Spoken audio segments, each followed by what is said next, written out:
एक बार भगवान विष्णु जी शेषनाग पर बैठे बैठे बोर हो गए और उन्होंने धरती पर घूमने का विचार मन में किया। वैसे भी कई साल बीत गए थे धरती पर आए और वो अपनी यात्रा की तैयारी में लग गए। स्वामी को तैयार होता देखकर लक्ष्मी माँ ने पूछा, आज सुबह सुबह कहाँ जाने की तैयारी हो रही है? विष्णु जी ने कहा, हे लक्ष्मी, मैं धरती लोक पर घूमने जा रहा हूँ। तो कुछ सोचकर लक्ष्मी माँ ने कहा, हे देव, क्या मैं भी आपके साथ चल सकती हूँ? भगवान विष्णु ने 2 पल सोचा, फिर कहा, एक शर्त पर तुम मेरे साथ चल सकती हो। तुम धरती पर पहुंचकर उत्तर दिशा की ओर बिल्कुल मत देखना। इसके साथ ही माता लक्ष्मी ने हाँ कह के अपनी मनवा ली और सुबह सुबह माँ लक्ष्मी और भगवान विष्णु धरती पर पहुंच गए। अभी सूर्य देवता निकल रहे थे। रात बरसात होकर हटी थी। चारों ओर हरियाली ही हरियाली थी। उस समय चारों ओर बहुत शांति थी और धरती बहुत ही सुंदर दिख रही थी और माँ लक्ष्मी मंत्रमुग्ध होकर धरती को देख रही थी और भूल गई कि पति को क्या वचन देकर आई है और चारों ओर देखती हुई कब उत्तर दिशा की ओर देखने लगी, पता ही नहीं चला। उत्तर दिशा में माँ लक्ष्मी को एक बहुत ही सुंदर बगीचा नजर आया और उस तरफ से भीनी भीनी खुशबू आ रही थी और बहुत ही सुंदर सुंदर फूल खिले थे। यह एक फूलों का खेत था और माँ लक्ष्मी बिना सोचे समझे उस खेत में गई और एक सुंदर सा फूल तोड़ लाए। लेकिन ये क्या, जब माँ लक्ष्मी भगवान विष्णु के पास वापस आई तो भगवान विष्णु की आंखों में आंसू थे और भगवान विष्णु ने माँ लक्ष्मी को कहा कि कभी भी किसी से बिना पूछे उसका कुछ भी नहीं लेना चाहिए और साथ ही अपना वचन भी याद दिलाया। माँ लक्ष्मी को अपनी भूल का पता चला तो उन्होंने भगवान विष्णु से इस भूल की माफी मांगी। भगवान विष्णु ने कहा कि तुमने जो भूल की है उसकी सजा तो तुम्हें जरूर मिलेगी। जिस माली के खेत से तुमने बिना पूछे फूल तोड़ा है, यह एक प्रकार की चोरी है। इसलिए अब तुम 3 साल तक माली के घर नौकर बनकर रहो। उसके बाद मैं तुम्हें बैकुंठ में वापस बुलाऊंगा। माँ लक्ष्मी ने चुपचाप सर झुकाकर हाँ कर दी और माँ लक्ष्मी एक गरीब औरत का रूप धारण करके उस खेत के मालिक के घर गई। घर क्या, एक झोपड़ा था और मालिक का नाम माधव था।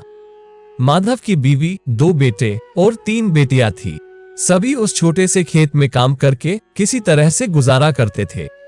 माँ लक्ष्मी एक साधारण और गरीब औरत बनकर जब माधव के झोपड़े पर गई तो माधव ने पूछा, बहन, तुम कौन हो और इस समय तुम्हें क्या चाहिए?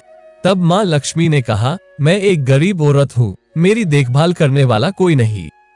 मैंने कई दिनों से खाना भी नहीं खाया, मुझे कोई भी काम दे दो। साथ में मैं तुम्हारे घर का काम भी कर दिया करूंगी। बस मुझे अपने घर में एक कोने में आसरा दे दो। माधव बहुत ही अच्छे दिल का मालिक था। उसे दया आ गई, लेकिन उसने कहा, बहन, मैं तो बहुत ही गरीब हूँ। मेरी कमाई से मेरे घर का खर्च मुश्किल से चलता है। लेकिन अगर मेरी 3 की जगह 4 बेटियां होती तो भी मैंने गुजारा करना था।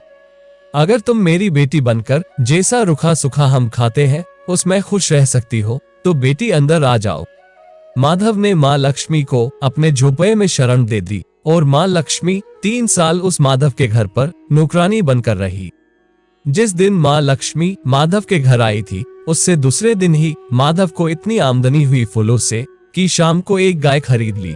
फिर धीरे धीरे माधव ने काफी जमीन खरीद ली और सबने अच्छे अच्छे कपड़े भी बनवा लिए और फिर एक बड़ा पक्का घर भी बनवा लिया। बेटियों और बीवी ने गहने भी बनवा लिए और अब मकान भी बहुत बड़ा बनवा लिया था।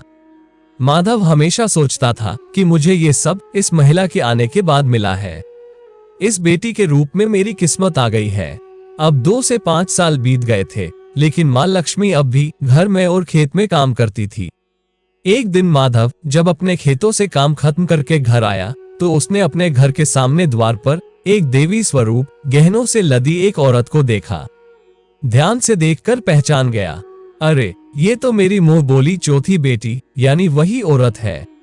और पहचान गया कि यह तो माँ लक्ष्मी है। अब तक माधव का पूरा परिवार बाहर आ गया था और सब हैरान होकर माँ लक्ष्मी को देख रहे थे। माधव बोला, है माँ, हमें माफ कर, हमने आपसे अनजाने में ही घर और खेत में काम करवाया है। माँ, ये कैसा अपराध हो गया है माँ, हम सबको माफ कर दे। अब माँ लक्ष्मी मुस्कुराई और बोली, है माधव, तुम बहुत ही अच्छे और दयालु व्यक्ति हो। तुमने मुझे अपनी बेटी की तरह रखा। इसके बदले मैं तुम्हें वरदान देती हूँ कि तुम्हारे पास कभी भी खुशियों की और धन की कमी नहीं रहेगी। तुम्हें सारे सुख मिलेंगे जिसके तुम हकदार हो। और फिर माँ अपने स्वामी के द्वार भेजे रथ में बैठकर बैकुंठ चली गई।